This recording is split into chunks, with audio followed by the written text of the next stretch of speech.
Hello, and welcome to another episode of The Well-Appointed Mystic. My name is Anna, and today I thought I would do something a little bit different. I had an unexpected turn of events. The Tarot at the End of the Rainbow was a deck that I had purchased through Llewellyn, I think last June, maybe, when they were having one of their big sales. And it was one of those decks where I'd always been curious about it. The price seemed quite reasonable, and I thought, sure, why not? Let's give it a try. And when it arrived, I didn't jive with it. I don't know why. I do tend to have like a knee-jerk reaction anytime I get a deck and I don't like the Fool card. If I don't like the Fool card, I feel like it's a bad start to a deck, and I wasn't crazy about the Fool card in this deck. And honestly, I didn't even put it on the top to show you guys, but let me see if I can find it. So, as I was saying, while I'm looking through this, I will add here, this is a low Scarabeo deck. It comes in a tuck box with just the infamous little white book. And the cardstock is sort of a semi-gloss, semi-matte finish. It actually shuffles quite well for me. I think some people would say that it's kind of a lower quality cardstock, simply because it is a little bit flexible. But for me, of the tiny hands, here we go. For me, of the tiny hands, I find it easy to shuffle. So, for example, just for a little sound effect, look at that. I can shuffle that. It's a little stiff, but not terrible. And I want to say that the list price for this is $24.95. And the little white book is your classic low Scarabeo little white book that is very short, maybe 3 or 4 sentences for each card, and available in several languages. I believe it is these: English, Italian, Spanish, and German, maybe? Something like that. So anyway, so this is how the deck starts out. And there is something about little hobbitsy feet that I think just completely throws me. So, I mean, if you are a huge fan of Lord of the Rings and Bilbo Baggins and that kind of thing, this is probably a spot-on delight for you. But for me, I was just like a little freaked out by his hairy feet. It was just a personal thing. So if we don't talk about that particular card, I'm going to stick it on the bottom of the deck and start looking at some of the other cards I discovered. And this deck is not in order. I specifically made a point of just leaving it in random order because I think once I did that, I felt much better about the deck and I really started to get into it.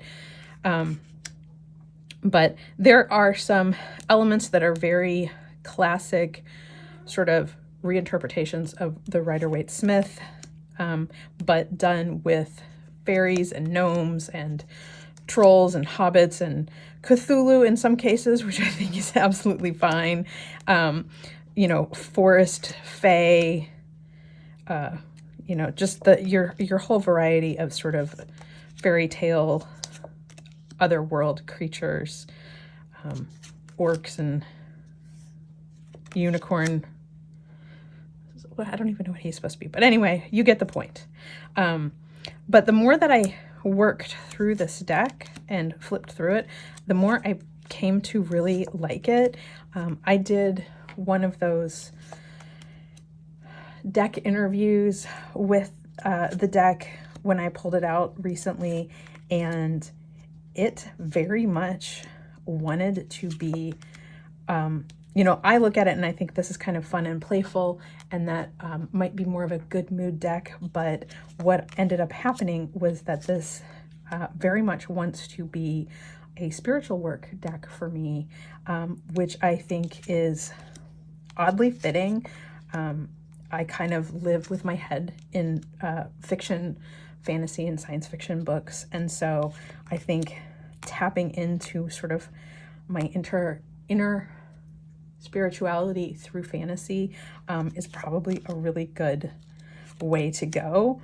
So I went from this deck being in my purgatory box to being a deck that you might have to pry from my cold dead hands. So that actually makes me feel really good. And so what I wanted to do with the majority of this video is to actually do a few deck pairings with this. And I have, I guess technically, I have 5 potential deck pairings for this, but the last one is more of a multitude of deck pairings. It's like a deck Oracle series. So let's give this a quick shuffle, and then we'll do some pairings.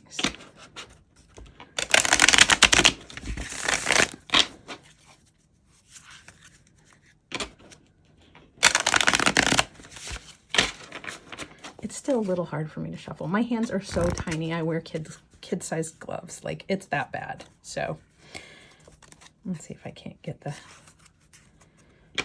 the weather here is very, very dry right now. So my decks are actually starting to bow because of the lack of moisture in the air.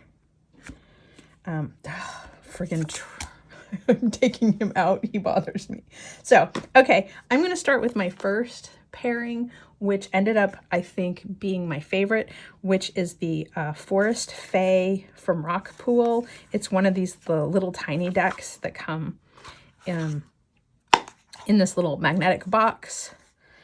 The artist creator is Nadia Turner. And when I put this pairing together, I was absolutely tickled. Let's see if I can keep that in frame. But I mean, the Chariot with Keep Going and the Queen of Cups.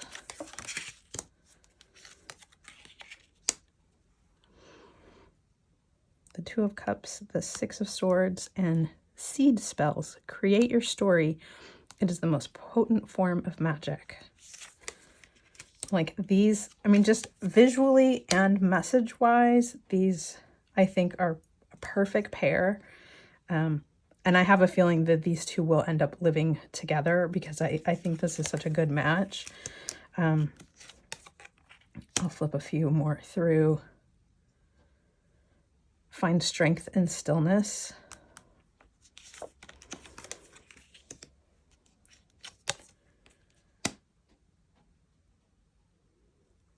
In between the Hermit and the Knight of Wands, the She of Mossy Bray. Not all things are as they seem. Trust your intuition. Just perfect, perfect, perfect. I love these together. I think that because these are very busy with a lot of scenery and details and color, this, which is a little bit more muted palette and very simple yet lovely illustrations, are a perfect combination. All right, I'll flip a couple more.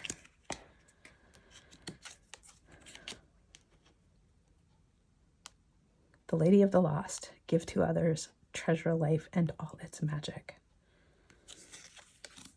So, yeah, if you have not gotten this is probably, I don't have a lot of these little tiny decks. This is one of my favorites, partially because it has individual illustrations on each one. A lot of the other ones have a message, but it's just basically like typeset message on a card with like a floral border or something.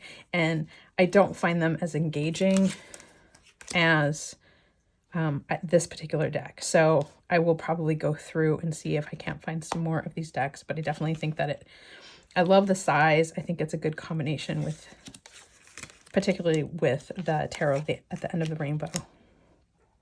But just, you know, I'm seeing the coloring in the sky, and I just think these will work. And I hope that you guys agree and like this combination. Let me pull my next deck pairing. So this was the Forest Fae from Rock Pool. These are one of their little mini decks. Did I put these in here? I have these all going the wrong way.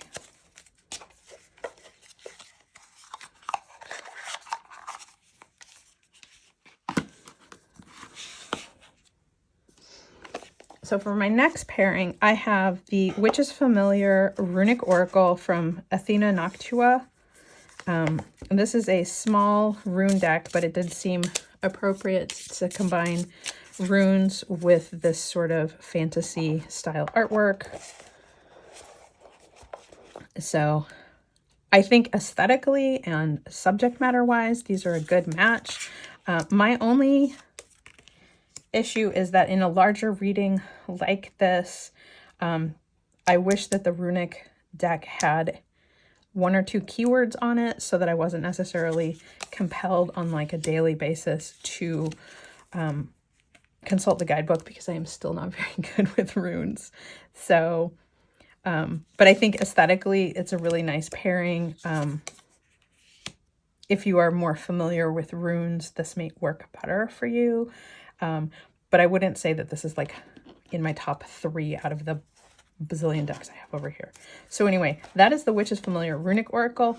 I do like that it's small and portable, and since the Tarot at the End of the Rainbow is just sort of a tuck box deck, it would make for a good like portable if you wanted to put it in your backpack or if you were traveling. But I think the Forest Fae accomplishes the same thing too.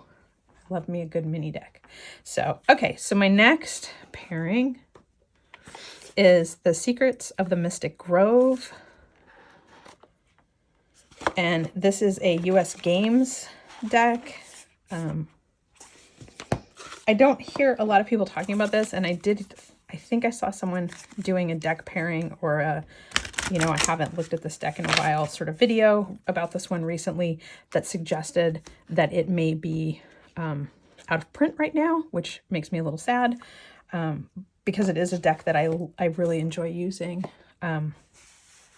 But I think this sort of storybook type of illustration with Tarot at the End of the Rainbow makes for interesting storytelling visually. And even though this is a larger oracle deck, the artwork is fairly simple, even though aesthetically they aren't quite a match. This is more of like a watercolor look, where this has more of a photorealistic Photoshop kind of quality to it. I mean, they're both illustrated and do have some similarities, but there's more of the sort of paper texture left in The Secrets of the Mystic Grove. But I do think that this from the standpoint of why I like Secrets of the Mystic Grove, it is these lovely storytelling, but then also you have your keyword with a few additional key phrases. So it makes for a quicker reading. And since Tarot at the End of the Rainbow is essentially a modified RWS based deck, it's not something that I'm needing a bunch of guidebooks and things like that to work with. So it would make for like a good daily reader combo where I wouldn't necessarily need to pull out the guidebook and things like that. So Strength, Repose, and the Seven of Swords. But yeah, so this was another combination that I really liked. I hope you sort of agree that this is sort of a fun combo. If you work with the Tarot at the End of the Rainbow, do you have a deck pairing that you like to use? So I'd be curious to hear. So that is The Secrets of the Mystic Grove. I think it's a pretty good match. Forest Fae is still my favorite match, but I have one more, and then I'll show you this. Actually, I have technically 4, but it's 2, and you'll understand in a minute. So next up is the Magical Herb Oracle, the Sherilyn Darcy from Rockpool. And I picked this specifically because it is I did paint the edges on this one, sort of a simple, just central image. Since these are so involved with so much detail, I wanted to try something that was a little bit simpler for that sort of oracle energy. So I think it's a pretty good match. The colors are obviously more vibrant in Tarot at the End of the Rainbow, but I think there's some potential here.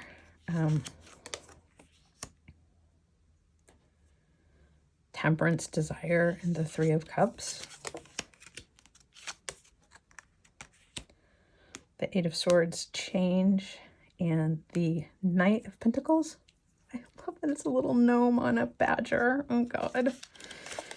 The more I use this deck, the more I fall in love with it. So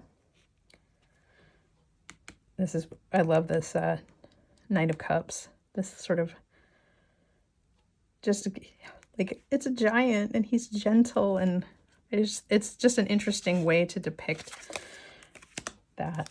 So then this is great. The Empress, courage, and temperance. So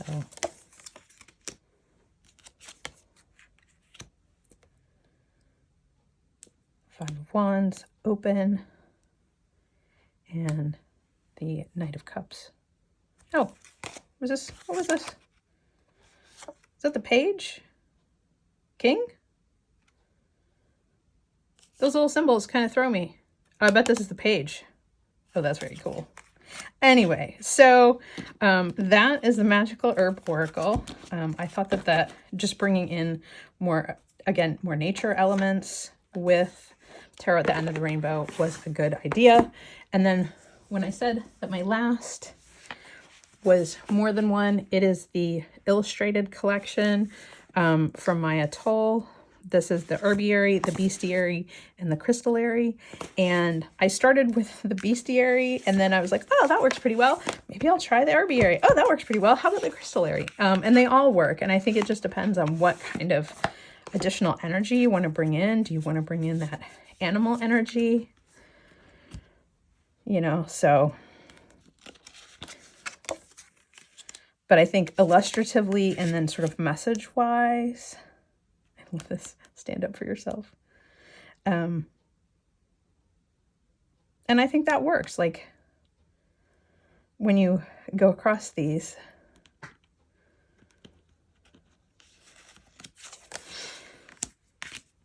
so I love this moon card. So with the white-tailed deer, which says pause, assess, and act. And then the Four of Cups. So that like sense of ennui might be, you know, seeing something that's not there or hidden message. Maybe you need to stop and think about it. So I think these are a really good combo. And this illustrated series is one that I've been surprised at how much I ended up liking it, because originally I wasn't sure that aesthetically I would like it or that it would serve the kind of purpose that I needed. So this is the Herbiary version. And again, I think aesthetically they're a perfect match, and I think the messaging sticks with it. So, and when I do combinations like this, I do find myself noticing color connections, like the red of her dress with these mushrooms, the reishi mushrooms. You know, that golden spiral is on the throne. So both queens. So I love that it's defying gravity with the queens. I feel like that's a queen energy, you know. So I think that this is an interesting way to do this. You know, both of these, you know, thinking about going with the flow, they have that same feeling. I mean, like these both have the trees. So I think that the Herbiary is a great match. I think the Bestiary, I think of the 3 decks, the Bestiary is the one I use the least, which is crazy considering how much I like animal tarot decks. But I think because I like animal tarot decks or decks that have animals in them, I don't necessarily want an animal deck with an animal oracle. And so I tend to lean towards like mixing animals and herbs, animals and plants, animals and crystals. So the Eight of Cups with envision the future. So I definitely, and again, you know, there's this color scheme is very similar and has that, you know, that same golden light and that same kind of energy. So I do think I would probably most likely combine the tarot, the end of the rainbow, with the crystallary or the herbiary, just like I said, because I prefer, since there are already animal-ish energy in the tarot at the end of the rainbow. So obsidian, sharpened shadows with death, and the 10 of Pentacles. So I hope that you guys kind of see where I'm kind of going here, and that if you have other recommendations, I was just sort of delighted to rediscover a deck that I already had, and start to find new ways to work with it. So, you know, none of the things that I showed you here today were new to me decks. This is stuff that I've had in my collection, in some cases for 6 months to several years. So sometimes it's nice to just dig back into your stash and see maybe a deck that didn't necessarily resonate with you when you first got it. I mean, this is why I think a lot of people leave decks in sort of a purgatory bin for an extended length of time, because, you know, sometimes you're just not in the right frame of mind. It's like the same thing about, like, you know, when you watch a movie or read a book, like sometimes a book will hit you at just the right time in your life, and it's just the story or the message that you need to hear. And maybe you go back and read it at a different time and you're like, I don't understand why I thought this was such a great book, or like, you know, movies you loved as a teenager that if you watched today, you'd absolutely be mortified. I think it's this, you know, we all have time and place. You know, we often talk about, like, you know, decks that feel too young for us now that we are slightly older, are not necessarily bad decks. They're probably decks that caught our attention specifically because if we were 20 years younger or whatever, they would be the deck that we would have been most attracted to, because we saw ourselves in the deck. And as we grow and change and our practice changes, I feel like the decks that we choose are a reflection of that too, and what kind of energy you might need to work with. And clearly right now, I need rainbow energy more than anything, just to keep my spirits up.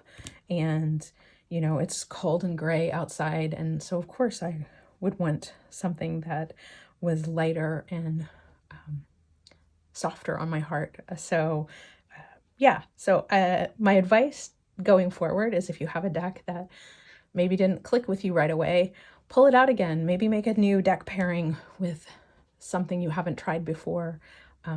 Do another deck interview. And I find I've had several decks that I have done deck interviews with where I was so excited to get the deck, and my initial reaction was, nope, not now, or this deck is not for you, or something like that. So I hope this helped. I hope this was interesting and entertaining.